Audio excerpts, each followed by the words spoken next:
6장 53절부터 63절까지의 말씀입니다. 우리 한 목소리로 봉독하겠습니다. 내가 그들의 사로잡힘 곧 소돔과 그의 딸들의 사로잡힘과 사마리아와 그의 딸들의 사로잡힘과 그들 중에 너의 사로잡힌 자의 사로잡힘을 풀어주어 내가 내 수욕을 담당하고 내가 행한 모든 일로 말미암아 부끄럽게 하리니 이는 내가 그들에게 위로가 됨이라. 내 아우 소돔과 그의 딸들이 옛 지위를 회복할 것이요 사마리아와 그의 딸들도 그의 옛 지위를 회복할 것이며 너와 내 딸들도 너의 옛 지위를 회복할 것이니라. 내가 교만하던 때에 내 아우 소돔을 내 입으로 말하지도 아니하였나니 곧 내 악이 드러나기 전이며 아람의 딸들이 너를 능욕하기 전이며 너의 사방에 둘러있는 블레셋의 딸들이 너를 멸시하기 전이니라. 내 음란과 내 가증한 일을 내가 담당하였느니라. 나 여호와의 말이니라. 나 주 여호와가 이같이 말하노라. 내가 맹세를 멸시하여 언약을 배반하였은즉 내가 내 행한 대로 내게 행하리라. 그러나 내가 너의 어렸을 때에 너와 세운 언약을 기억하고 너와 영원한 언약을 세우리라. 내가 내 형과 아우를 접대할 때에 내 행위를 기억하고 부끄러워할 것이라. 내가 그들을 내게 딸로 주려니와 내 언약으로 말미암음이 아니니라. 내가 내게 내 언약을 세워 내가 여호와인 줄 내가 알게 하리니 이는 내가 내 모든 행한 일을 용서한 후에 내가 기억하고 놀라고 부끄러워서 다시는 입을 열지 못하게 하려 함이니라. 주 여호와의 말씀이니라. 아멘. 네, 아이를 낳고 좋은 것이 참 많이 있는 것 같습니다. 아이를 키우는 것은 그동안 느껴보지 못한 많은 감정을 느끼게 하고 물론 때론 힘들기도 하지만 가장 큰 기쁨이기도 한 것 같습니다. 제가 어렸을 때부터 결혼을 빨리 해서 아이를 빨리 낳고 싶었거든요. 그 이유는 아이를 원래 좋아하기도 하지만 좀 아이를 낳으면 좀 하나님의 마음을 알 수 있지 않을까라고 하는 생각 때문에 그랬습니다. 나를 위하여서 자기 아들을 보내서 십자가에 달려 돌아가시겠다라고 말씀하시잖아요. 그 말을 여러 번 들어서 얼마나 위대하고 놀라운 건지는 알고 있지만 피부에는 와닿지 않는 느낌이었거든요. 아들을 내어준다는 것이 어떤 기분과 마음인지. 그런데 아이를 낳아 보니까 이제 아들을 내어주고 또 누군가를 위해서 십자가에 달려 죽게 한다는 것이 이제 얼마나 놀랍고 큰 사랑인지 이제 조금이나마 깨닫게 되는 것 같습니다. 우리 계속해서 그 에스겔 말씀을 통해서 이 이스라엘 백성들이 얼마나 큰 죄를 짓고 있는지 살펴보고 있습니다. 하나님이 주신 것에 감사하지 못하고 오히려 행음하는 것에 하나님 주신 것을 사용하는 것을 우리가 살펴보았죠. 저는 말씀 묵상하면서 지난 월요일에 함께 나눈 말씀이 마음에 많이 남고 제 삶을 많이 돌아보게 했습니다. 이스라엘이 애굽과 동맹을 맺으면서 하나님이 이제 블레셋을 통해서 이스라엘을 심판하시거든요. 그런데 오히려 이스라엘은 회개하지 않고 더 강한 나라들과 동맹을 맺으면서 자신의 그 안정감을 찾으려고 합니다. 거기서 성경이 어떻게 표현하냐면 아직도 부족하게 여겨 아직도 족한 줄을 알지 못하였느니라 이렇게 말씀하시거든요. 하나님이 아닌 것들로 계속 나의 삶을 채우려고 하니까 이 갈급함을 느낄 수밖에 없는 게 이스라엘이었고 또 우리의 모습이 아닌가라고 하는 생각을 하게 됩니다. 우리는 계속되는 심판과 이스라엘의 죄악된 모습을 통해서 우리의 삶을 돌아보게 됩니다. 그런데 계속해서 하나님이 이스라엘을 심판하시고 정죄하는 모습만 등장한다면 말씀이 우울하기 그지없을 것 같습니다. 그런데 오늘 말씀을 보면 이 반전의 이야기가 등장하거든요. 저는 오늘 말씀을 보면서 이 하나님 아버지의 마음이 어떤가라고 하는 것을 조금 느끼게 되었습니다. 우리는 어제 본문을 통해서 이 소돔과 사마리아에 어떤 죄가 있는지 살펴보았습니다. 하지만 그들의 죄는 이스라엘이 범한 죄에 비하면 절반에 미치지 못한 것이거나 더 적은 것이었죠.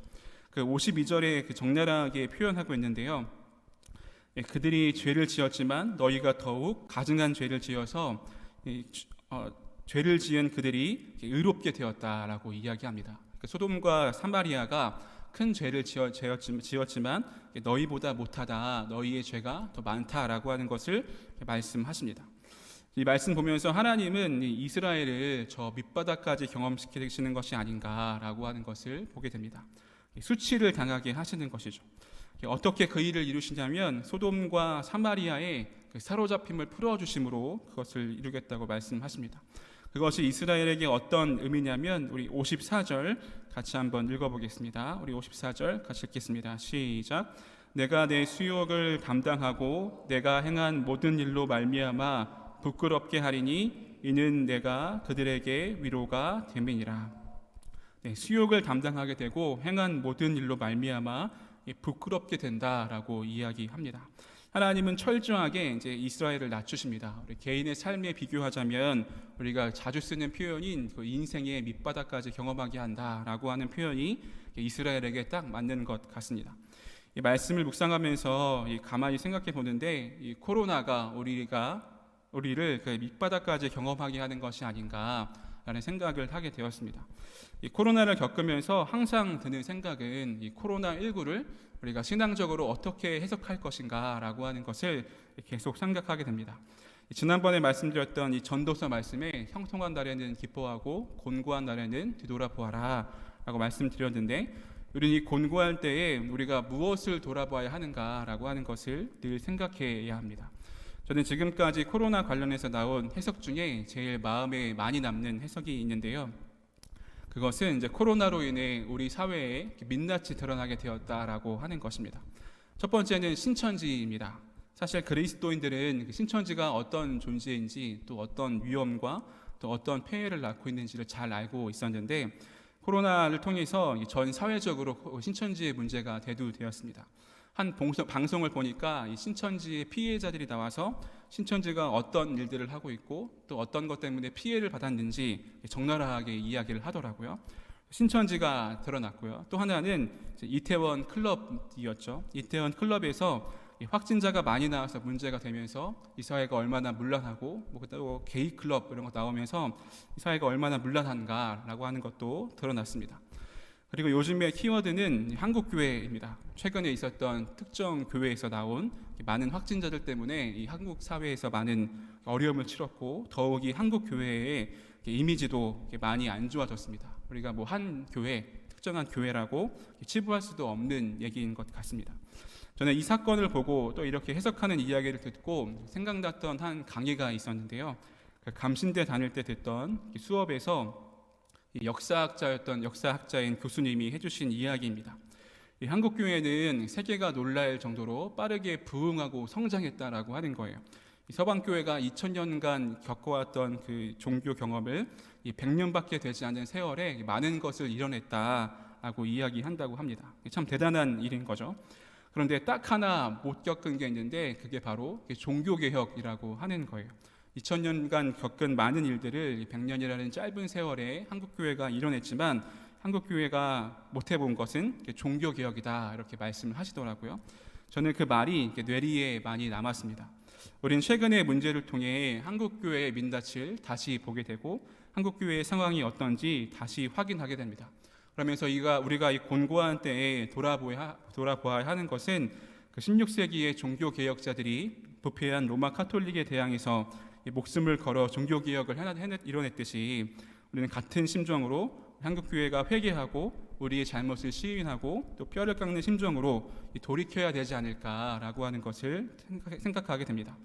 게다가 하나님은 59절에서 내가 내 행한 대로 내게 행하리라 라고 이제 말씀하십니다. 저는 이 말씀 보면서 두려운 마음을 느꼈습니다. 하나님이 우리가 행한 대로 갚으신다라고 한다면 하나님 앞에 섰을 때 이 당당하고 떳떳한 사람이 얼마나 될까라고 하는 생각이 들었습니다. 이 하나님이 주인임을 알면서도 우리는 계속해서 나 중심적으로 사는 우리의 모습, 또 우리의 모습 안에 이 소돔과 사마리아가 짓고 있는 죄의 모습이 없진 않을까. 또 오늘 말씀에서 유다의 죄가 우리 안에 없다고 할 수 있을까라고 하는 생각을 하게 되죠. 만약 하나님이 우리를 그렇게 행한 대로 갚으신다라고 한다면 우리가 이 땅 위에 제대로 서 있을 사람은 한 사람도 없을 것입니다. 만일 말씀이 여기서 끝이라면 우리에겐 아무런 소망도 없게 되겠죠. 그러나 60절의 시작처럼 이제 그러나라고 이제 말씀이 시작하는데요. 우리가 담임 목사님의 설교를 통해서도 살펴봤지만 우리의 신앙은 이제 그러나의 신앙이다. 목사님께서 말씀하셨습니다. 인간의 시선으로 보면 말씀에 등장하는 이 이스라엘의 모습은 심판받아서 마땅합니다. 몇 번이나 기회를 주었고 또 분에 넘치는 것을 하나님이 주셨습니다. 그러면 늘 감사하면서 하나님을 경외하며 살아야 할 텐데 이스라엘은 그렇지 않았습니다. 여전히 하나님을 떠나 죄악으로 살아가는 것이 그들의 모습이었죠. 그러나 하나님의 마음은 심판하는 데에만 있지 않습니다. 우리 60절 같이 한번 읽어보겠습니다. 60절 같이 읽겠습니다. 시작. 그러나 내가 너의 어렸을 때에 너와 세운 언약을 기억하고 너와 영원한 언약을 세우리라. 네, 어릴 때 너와 세운 언약을 기억하고 영원한 언약을 세우시겠다고 말씀하십니다. 이 말씀을 보면서 이게 엄청난 하나님의 은혜구나라고 하는 생각이 들었습니다. 저는 이 말씀을 묵상하면서 떠오르는 구절이 있었는데요. 예레미야 29장 11절입니다. 제가 읽어드리겠습니다. 여호와의 말씀이니라 너희를 향한 나의 생각을 내가 아나니 평안이요 재앙이 아니니라 너희에게 미래와 희망을 주는 것이니라.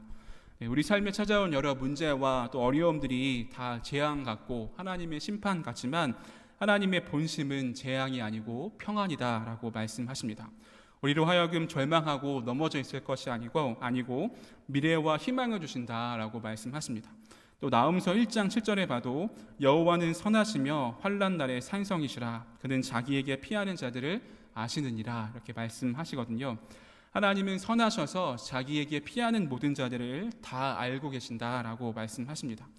저는 이 말씀을 묵상하면서 이 완전하신 아버지의 모습, 하나님 아버지의 모습을 깨닫게 되었습니다. 또 여기서 하나님이 어떻게 우리를 구원해 주시는가 또 알 수 있는데요. 61절 끝에 보시면 내 언약으로 말미암음이 아니니라 이렇게 말씀하십니다. 하나님이 용서해 주시고 새로운 언약을 맺어 주시는데요.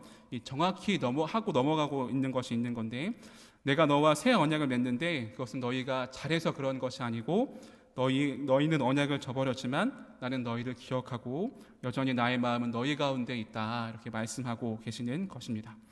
우리를 향하신 그 하나님의 구원 계획과도 동일한 것 같습니다. 우리는 죽을 수밖에 없는 존재였지만 하나님이 자기 아들 예수 그리스도를 보내주셔서 우리가 믿기만 하면 구원받게 되는 것이죠.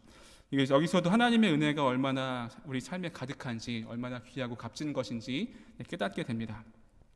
하나님이 이렇게 새 언약을 맺으시는 이유가 62절에 나오는데요. 우리 62절 같이 한번 읽어보겠습니다. 같이 읽겠습니다. 시작. 내가 내게 내 언약을 세워 내가 여호와인 줄 내가 알게 하리니. 그 이유가 무엇이냐면 내가 여호와인 줄 너희가 알게 하겠다라고 이제 말씀하시는데요. 이 구절은 영어로 보면 더 많이 와닿는데 해석을 해서 말씀드리면 언약을 세우면 너는 내가 주인인 줄 알게 될 것이다 이렇게 이야기합니다.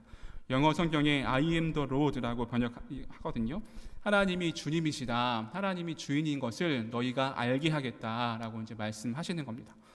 어떻게 보면 이스라엘 백성에게는 너무나 당연한 고백이어야 하는지도 모르겠습니다. 아브라함 때부터 택함을 받고 하나님의 은혜를 누렸으면 계속해서 하나님이 주인된 삶을 살아왔어야 합니다. 그러나 계속해서 내가 주인되어 살아온 것이죠.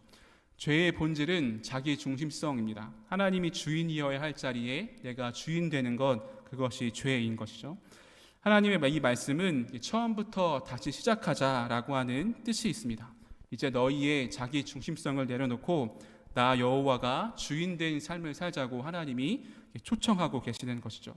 이 애굽이 주인이었고 강한 나라, 강한 군대가 주인이었던 삶에서 이제 나 하나님과 이제 새로운 관계, 하나님을 믿고 신뢰하자라고 말씀하고 있는 것입니다. 또 하나는 이제 이전과는 전혀 다른 삶을 살라고 하는 하나님의 초청입니다. 이 주인이 바뀐다고 하는 것은 삶의 모든 가치관, 또 세계관이 바뀐다는 것을 의미합니다. 이 삶의 기준이 바뀐다라고 하는 것을 의미하는 것이죠. 이 주인이 바뀌었는데 세상을 보는 눈이 이전과 같을 수 없습니다. 세상 사람들이 기뻐하는 일에 똑같이 기뻐할 수 없고 세상 사람들이 만족하는 것을 똑같이 만족하며 살아갈 수 없는 것입니다. 왜냐하면 우리의 주인이 바뀌었기 때문에 우리의 가치관과 우리의 기준이 바뀌었기 때문에 그렇습니다. 지금까지 이스라엘이 행한 일들은 그 당시 문화에서 그 당시 사람들의 시각으로 봤을 때 크게 문제가 안 됐을 수도 있습니다. 더 많은 신에게 평안을 구하고 더 강한 나라들과 연합을 맺으면서 우리 나라 사람들의 안정을 구하는 것, 그것이 대수롭지 않은 일일 수도 있고 그 당시 문화에서는 오히려 잘한 것일 수도 있습니다. 하지만 하나님이 주인인 사람들의 모습은 그러면 안 되는 거였죠. 하나님이 주인인 사람들의 모습은 기준이 바뀌어야 되는 것입니다. 그렇게 기준이 바뀐 사람들, 세계관이 바뀐 사람들은 세상 사람들과 동일하게 살아갈 수 없는 것이죠. 이 주인이 바뀌었으니까 나의 기준은 주인한테 있고 나의 가치관과 나의 세계관도 주인의 뜻에 맞춰 살아가는 것입니다. 제가 대학 다닐 때 열심히 했던 동아리가 있습니다. 대학 선교단체 동아리였는데요. 저는 거기서 많은 유익을 누렸습니다. 신앙의 가치관도 그때 제대로 형성되었고 또 공동체가 무엇인가 그때 제대로 배우게 되었던 것 같습니다. 그 동아리는 항상 여름과 겨울에 수련회를 가는데요. 제가 있던 곳은 서서울 지방의 열세 교회가 함께, 서서울 지방의 열세 학교, 대학교와 함께 수련회를 갔습니다. 보통 이제 수련회를 가면 월요일부터 토요일까지 가거든요. 꽤 긴 일정으로 수련회를 갑니다. 일정이 기니까 다양한 프로그램이 있는데 그 중에 꼭 들어야 하는 것은 이제 학년별 강의를 꼭 듣습니다. 1학년, 2학년, 3학년 리더 그룹 해가지고 학년별마다 꼭 들어야 할 강의가 있습니다. 그런데 다른 학년들은 그 주제를 선택할 수가 있거든요. 그런데 1학년은 주제를 선택할 수 없고 꼭 들어야 할 강의가 있는데 그 강의의 주제는 주대심이라고 하는 강의입니다. 하나님이 어떻게 우리 삶의 주인 되시고 하나님이 주인 된 사람들의 삶의 모습은 어떠해야 하는가, 1학년 학생들에게 그것을 이제 가르치는 것이죠. 이 주대심이라고 하는 것은 하나님이 주인 되신다라고 하는 것은 올바른 세계관을 세우는데 첫 걸음이고 신앙의 기초다라고 하는 것을 느낄 수가 있었습니다. 하나님은 그래서 다시 한번 기회를 주시면서 이 언약을 통해 내가 너의 주인이다, 내가 너희의 하나님이다 라고 하는 것을 알게 하겠다고 말씀하고 계십니다. 그러면 하나님이 주인된 사람들의 삶의 태도는 어떠해야 할까라고 하는 것이 63절에 나와 있는데요. 우리 같이 한번 읽어보겠습니다. 63절 같이 읽겠습니다. 시작. 이는 내가 내 모든 행한 일을 용서한 후에 내가 기억하고 놀라고 부끄러워서 다시는 입을 열지 못하게 하려 함이니라. 주 여호와의 말씀이니라. 네, 이 구절을 한 단어로 정리하자면 이제 겸손이라고 할 수 있습니다. 지난 월요일에도 말씀드렸었는데 내가 어떤 존재였는지 기억한다면 우리는 겸손할 수밖에 없습니다. 하나님의 사랑을 받은 우리가 그 사랑을 저버리고 나 중심적으로 살아왔습니다. 그런데 하나님은 우리를 포기하지 않으시고 또 사랑을 해주시고 또 새로운 언약을 맺어 주십니다. 그러면 우리는 이렇게 교만하고 나 중심적으로 살던 우리의 삶이 하나님이 그 엄청난 사랑으로 우리를 구원해 주셨음을 알고 이제 겸손할 수밖에 없는 게 우리의 모습이어야 하는 것이죠. 그래서 우리는 겸손하게 하나님이 주인된 삶을 살아야 합니다.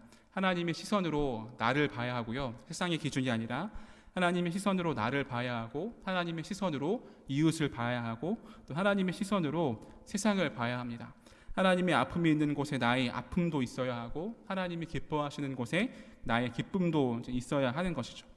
저는 이 말씀을 통해서 이 아버지의 마음이 무엇인가라고 하는 것을 깨닫게 되었습니다. 포기할 수도 없고 저버릴 수도 없고 버려둘 수 없는 애타고 간절한 그 아버지의 마음, 부모의 심정인 것이죠.